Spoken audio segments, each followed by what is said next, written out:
With number 1. Good morning, Madam Chair. Rafael Bravo, CLA's office.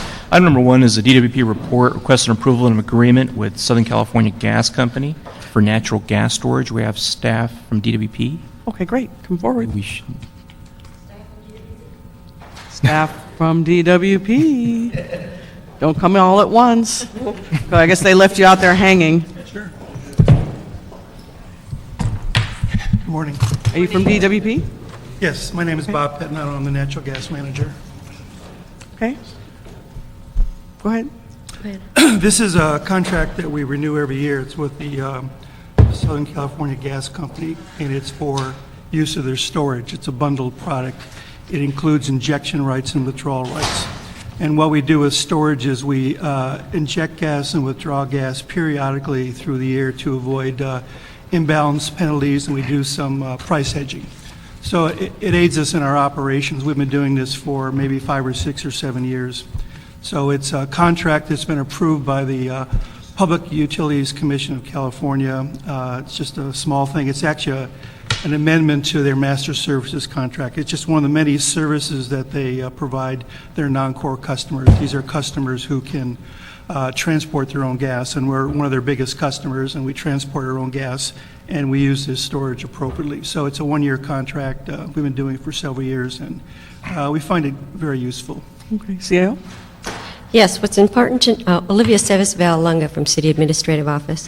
What's important to note about this contract is that Southern California Edison, since deregulation, I'm sorry, not Edison, Southern California Gas is the only utility for gas in the state of California. And so that is our option, our only option. Mm-hmm. So this is just a renewed contract.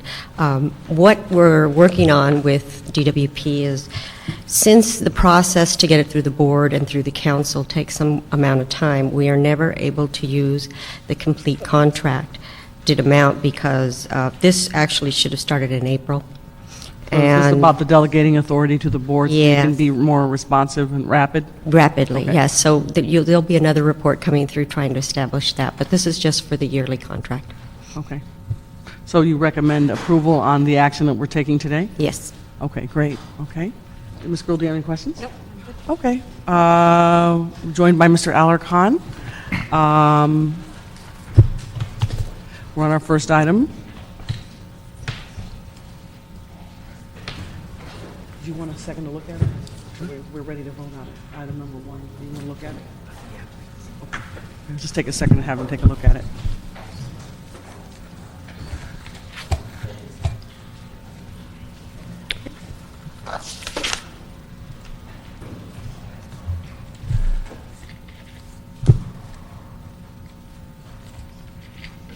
Okay, great. All right, so we will approve this item. Great. Without objection. Thank you. Thank you. Number 2? item number 2, Madam Chair, is a DWP report requesting approval and agreement with Osmos Incorporated to provide software maintenance services. This matter was before the council on May 23rd and remanded back to address a conflict of interest issue. Potential conflict of interest. Good morning. I just asked, let me just, since the interest of time, let me just cut to the chase on this. I had asked the board to reconcile the concerns that I had expressed earlier about a potential conflict of interest, and the transmittal from the board has no reference or findings or any determination relative to the concerns expressed in committee. Is it possible for you today to address this lack of response? From my understanding is there was And say your name and title. Ali Morabi. I'm the manager of control and business for the power system. I was here the first time this item passed through and went to the city council and went back for that request. And my understanding is that the CEO and GM, Mr. Nahai, did write a letter to yourself and Mr. Garcetti. It's not part of the transmittal. Okay, It's not well, part of the we don't. transmittal. I don't think we've seen it. CLA? We don't have that, Madam Chair. We'd have to check the file, but apparently it's not in the file. Well, I'll tell you what, why don't we hold this item until we get a written response as part of the official communication to the file, and if no one has any objection to it, I'm not comfortable voting affirmatively on this today because of the lack of information. I think at the very minimum, in making a decision about this contract, it's critical, I think, as the council members, we have a clear understanding of relevant facts or a determination as to what is relevant and what is not relevant, and that there is no conflict of interest so that we can proceed. And we need a clear determination from the board, backed up by the findings, to support that. And I hope that I'm clear. Okay? Yes. And that has to be an official communication. And that should also be directed to the Chief Legislative Analyst's office. Okay. Madam Chair, just so you know, there is a deadline on this file. It will be deemed approved if the council doesn't act by August 15th, 2008. If necessary, we'll have a quick, short meeting on it, a special meeting on it, if we have to. Okay. I think you have your regular schedule meeting next week. Why don't we just vote against it That's always fun. and send it to council, and if we get the information on the way to council, maybe we can deal with it. The only reason I hesitate to do that is then that advances it forward and... Because you're you and not me. No, no.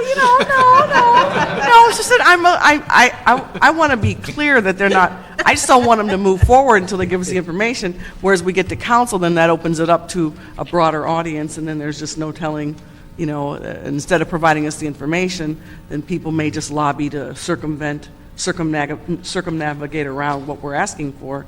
At least if I hold it here, we have some degree of ability to actually get that information. Fine. Okay, thanks. But I like your style. Okay, we'll hold this one. And then, the deadline, so as soon as you get it in, if we have to have a 5-minute meeting, a 10-minute meeting on just this item alone, that's what we'll do to make the deadline. Okay. Okay? Sure. Great. Yeah. Okay. Item number 3 is a DWP report requesting approval and agreement with Convergent Group for power system stations automation installation and software maintenance services. This one has a deadline of August 8th, or it's 8th. deemed approved by council. Has the same problem? Yep. Okay, who's reporting on this one? Same, hey, hello. Okay, do we have the same problem here? Yeah, I believe these two are the contracts that are associated with that conflict of interest. So Okay, they're- except you have a deadline of August the 8th on this one. Right. So what can we do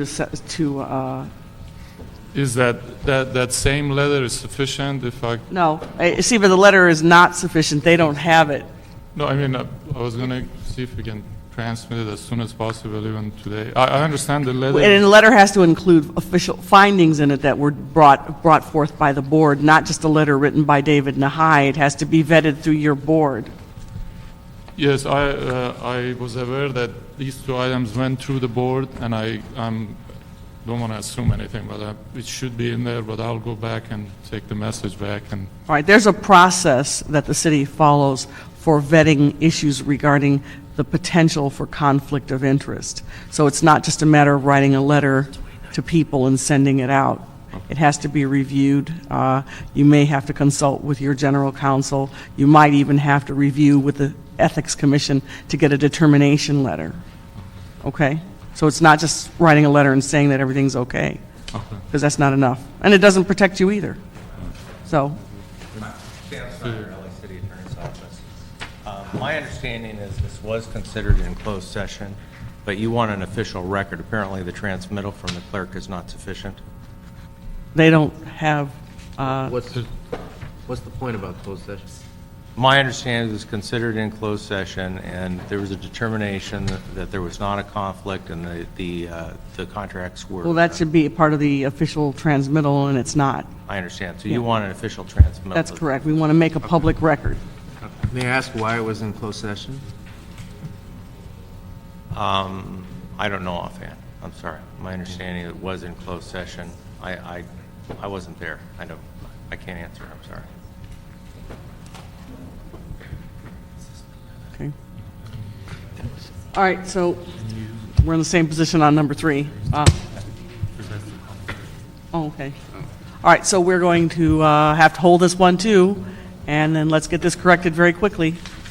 Madam Chair, you have a regularly scheduled meeting next week on the Great. 5th, if you'd like to hold both these items till that Maybe we date. can, let's do them both next week. That should give them more than enough time to get this situation corrected. Okay. Yeah. Number 4. Item number 4 is a motion, Alarcon Cardinals instructing the Board of Public Works to develop a draft ordinance that implements the DWR's Model Water Efficient Landscape Ordinance. We have staff from Board of Public Works, Sanitation, I believe DWP as well, and Planning. Good morning, Adel Haj Khalilu, Assistant Director of Bureau of Sanitation, representing the Board of Public Works. Jim Yanata, Assistant Director of Water Resources, LADWP. Tom Rothman, the Planning Department. Thank you very much. As part of this motion, it's asking us to review the model ordinance that's drafted by the state and to review our existing ordinances and look at either amending our existing landscape ordinance or adopting the state ordinance as such. That would help us increase our water savings in alignment with the mayor's water supply action plan. As you know, the Integrated Resources Plan has already established many of these goals that talk about increasing water conservation, and we have a team in the city working together on implementing many of these requirements under the IRP that was implemented by council. And we have a meeting tomorrow from the IRP Integrated Resource Plan task force that has many of the members outlined in the councilman's motion that we're meeting tomorrow morning to review the existing ordinances, the existing directions that have been established, reviewing the state requirements and developing any additional modifications that have to be made. And one of the things that I think we'd like to do is to have Department of Planning be the lead on this matter since this requires an ordinance. Let me turn it over to Tom Rothman to add a couple of things. Tom Rothman, the Planning Department. I wanted to go over a few items that how the Planning Department is already fulfilling the intent of the draft ordinance coming from the state. We did review that state ordinance. It was a draft. We're prepared to review it. I think it's coming out this fall, the final ordinance from the state, and we've already begun working on it. We'll be starting a work program in the Code Studies Unit immediately as soon as we receive it. A few other things I wanted to talk about. We do have an existing landscape ordinance with the city since 1995, and we've been updating it. We updated it in 2002 at the request of Councilmember Garcetti to upgrade and update our existing requirements. So we already have doubled the water conservation and drought-tolerant planting requirements of our landscape ordinance. We do have a green building program in place now that was signed by the mayor in April. It has 5 specific water conservation and drought tolerant measures that are going to be required of all new projects of a certain size. One is that they reduce potable water consumption for irrigation by 50% from a calculated midsummer baseline. 2 is that they eliminate the use of potable water or other natural surface or subsurface water resources available on or near the project site for irrigation. 3, that they reduce potable water for building sewage conveyance by 50% or treat 50% of wastewater on site. 4, that they maximize water efficiency within buildings. And 5, that they maximize water efficiency within buildings to reduce the burden on the water supply of the city. As Adele stated earlier, the Planning Department is an active member of the Integrated Resources Plan. We are working on several ordinances right now. We're helping increase the permeability of our pavement so we can start recycling and having groundwater percolate back into our aquifers. And we're prepared to work on any ordinance that we get from the state. Mr. Allerton. The primary purpose of this motion was to ensure that city departments were coordinated and aggressively prioritizing water saving. Some departments are doing different things. And in fact, all the departments are doing different things. There's no coordinated strategy. There's partnerships between departments, but I don't think it's as coordinated and as I don't think there's an underlying consensus model on how to move forward. And the state has been doing some great work, particularly with satellite technologies that measure the weather. We know DWP has been exploring that capability, and some departments think they're doing the state-of-the-art water savings, but they're not. And I'm just concerned, DWP is far out ahead of all the other departments, including planning, in terms of their knowledge in this particular field. Why would we want planning to spearhead it? Well, it's, as part of the role for city planning is for them to actually develop this ordinance, but the city departments are working very closely. DWP has never written an ordinance? No, we have, but as far as, putting it into the requirements for building and safety, that's ordinarily what city planning does. DWP and Bureau of Sanitation have been working very closely in the IRP. In fact, DWP requested that city planning put into place, which they have in their CEQA documentation, requiring all the conservation measures that DWP has put forward, such as smart controllers and so forth. But we do work very actively. Every month we do get together, and we are moving ahead in that area. The motion says that the Board of Public Works and the Planning Department form a working group. Was there something missing in the translation? I think we have that. You don't think the Board of Public Works should be the lead, or your recommendation was that planning should spearhead this? To me, it's because it's the end product of this is an ordinance that impacts planning, impacts new developments. Planning is the agency responsible for developing these ordinances. They have developed the past landscape ordinance. They have developed the amendments to these ordinances. They are requiring, as part of any CEQA review for new developments, these conservation measures. To me, we are in partnership. We will do that. I have no problem with them developing the ordinance, but it was a question of forming the working group.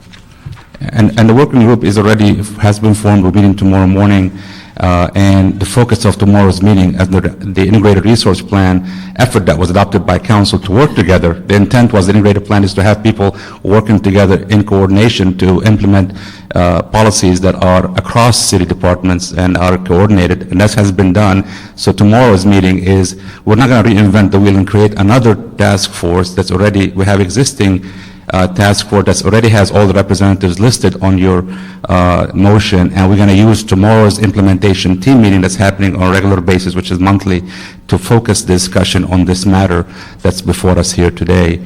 And we will work with your office to keep you updated on the progress, but I think what you bring forth is a excellent thing to have before us to ensure that what we have in place is also consistent with the state's direction. I think that's important to make sure that what we are doing in the city is consistent with what the state has recommended and the effort that the state has done since 2006. And to add to something about coordination, as part of this coordinated effort, we worked with the recreation and parks, and so far 44 city parks have been equipped with the smart irrigation or weather-based irrigation. DWP is actually right now have a grant or a rebate program developed for commercial properties to put in smart irrigation under the integrated resource plan, working together and encouraging people to implement these measures. So we're working very closely, but I think we will focus the effort over the next 2 to 3 months on making sure that we are consistent, that we develop with the added requirements to be consistent with your instructions, and we're working with your office on making sure that you're updated on this regularly. How do we know that we're using the smartest? Well, right now, what DWP is doing is we have an RFP that's going to be going out to make sure that the smart controllers that are available for like landscaping are of the latest technology. There's not a whole bunch of these. How many are there? I'm sorry? How many companies are there? At this point, I would just say a handful. Yeah.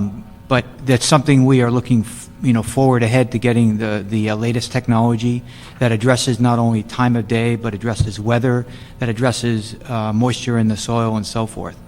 But we are trying to acquire them right now so that they're available for the larger landscape areas.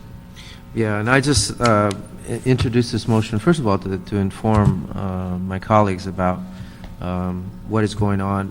And secondly, I think the state is moving very aggressively on this issue, and I appreciate your comments that you're working with the Solid Integrated Waste Management Board. Is that what it was? Integrated Resources Plan for the City of LA. water and No, he mentioned a wastewater. state agency. Which agency was it? I didn't mention any state agency, but I'm working with the IRP, and we are in contact with State Resources Board, and I think the Council State of Resources Board. Conservation I Council? just think that the city ought to get coordinated with the state because there's probably a lot better information if we're coordinated. Yeah. And, I just want to approve this and allow the working group to move forward. Thank you.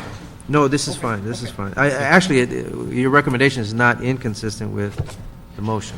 Yeah, we're very supportive of the motion, and we move forward. Without objection? Thank you. Approve on item number 4? Thank you very much. Thank you. Item Thank 5. you. Item number 5 is a Bureau of Sanitation and CO report regarding on-call consultant agreements. We have staff from CAO and Bureau of Sanitation.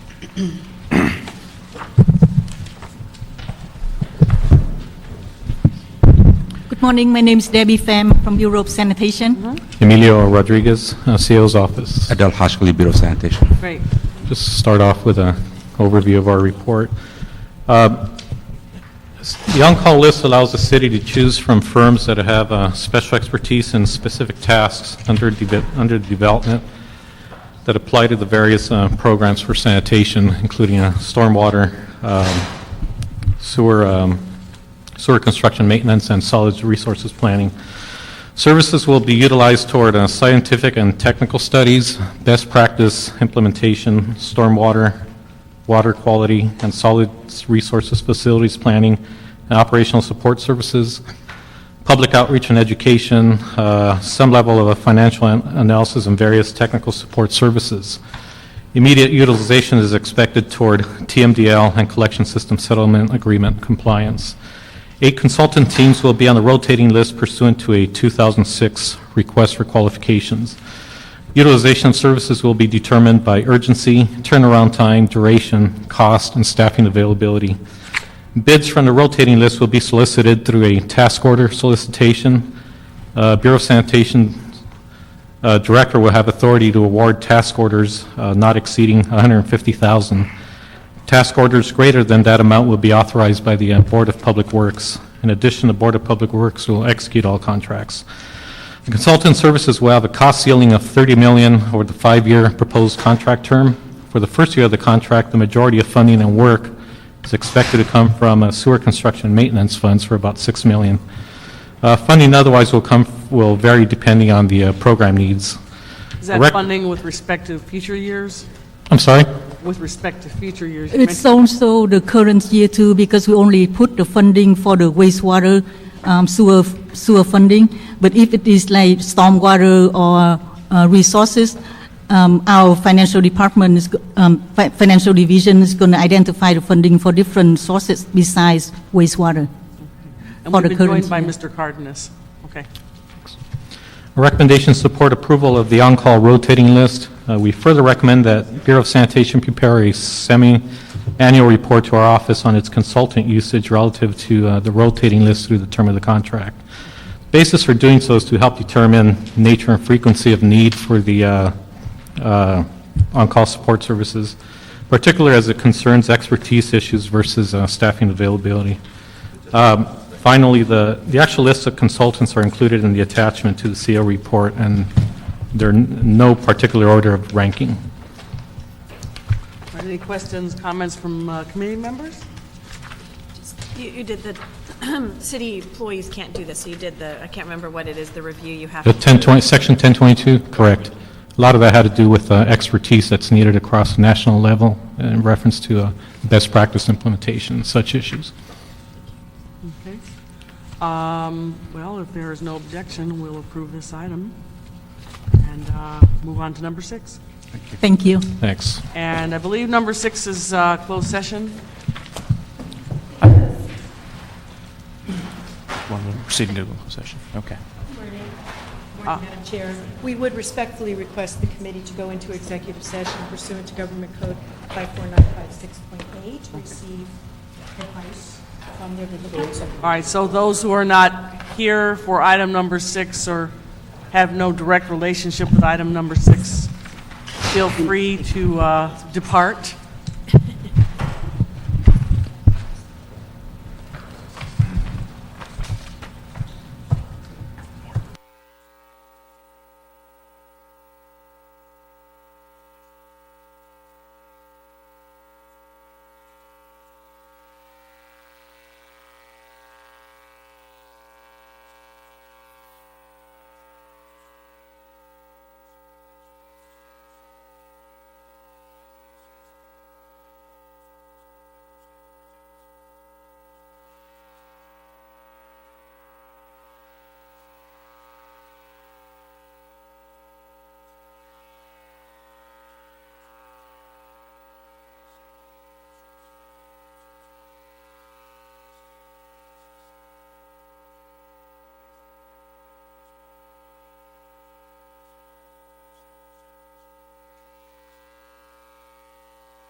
No, just This is a period of time during the committee for items that are not agendized.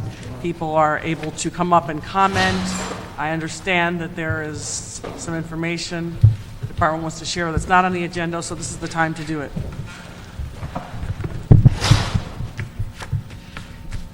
Good morning, Shram Karagani, Bureau of Sanitation. Oh, I am.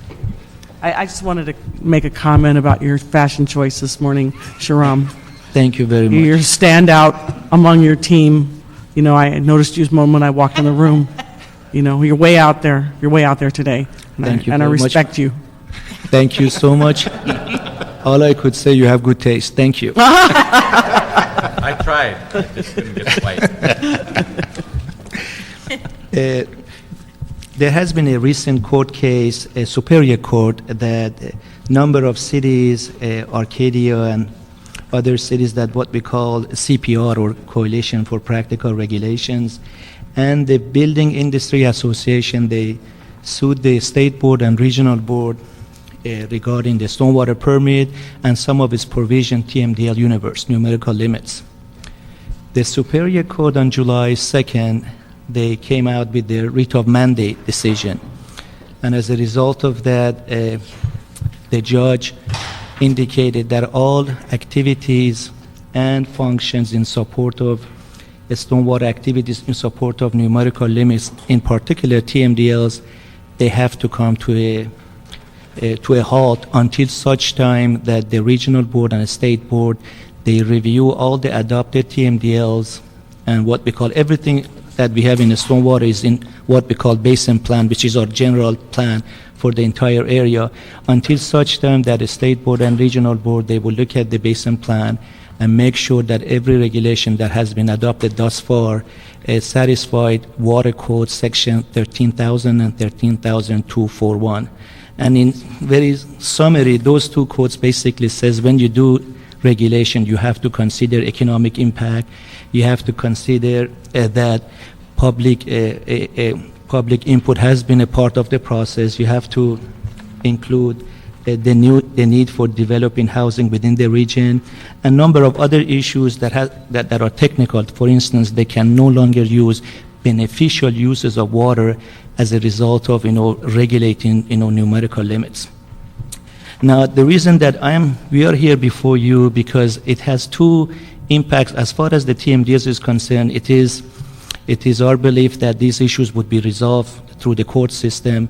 And as far as we are concerned, since the city has taken leadership role on all the TMDLs, we are continuing with our processes. And most of these regulations is for the end result, the 100% compliance. Most of the city's activities thus far has to do with the first and second milestone, which is 10 or 25% compliance. So we believe we should continue until such time that these court decisions through the legal avenues are going to be remedied. Of particular importance to the City of LA is the issues of construction, what we call notice of intent. For anybody within the City of LA that wants to do construction activity for 1 acre and above, they have to file what we call notice of intent to the State Board. State Board has opined that they no longer would process issuing a permit for notice of intention. As a result of that, we have worked with the Building and Safety, with City Attorney's Office and Bureau of Sanitation and others involved in the stormwater construction activities, and we have an interim solution for our building construction to move forward as it was before the July 2nd, the court decision. And that interim solution that we have created has been gone through the legal system, so it is okay. The City of LA does have LAMC ordinances that require that we have to do best management practices during the construction. That's what we call a stormwater pollution prevention plan, or SWEEP. So what we have agreed to do is that we are still going to require the developers to go ahead and file a notice of intention. The State Board is going to receive those notice of intention, log it in, but not processing them. They would not issue what we call wastewater discharge identification number, but they would just return the application with the reference number that comes to Bureau of Sanitation, and we would work with Building and Safety to make sure their grading permit is granted so the construction could move forward. And then when the lawsuit and all these legal issues are resolved, then, we would notify the developers or contractors to make sure that they go through the actual notice of intent to complete that process. And they're going to sign a piece of paper, what we call, an agreement. It's not an affidavit, but some kind of a legal agreement that they would follow all of the city ordinances on top of the state board general conditions. That's, in a summary, is our interim solution to make sure there won't be any impact on construction activities in the city. Thank you. Thank you. Thank you for that thorough and exhaustive, or exhausting report. Thank you. Did anybody have anything? Did anyone want to get a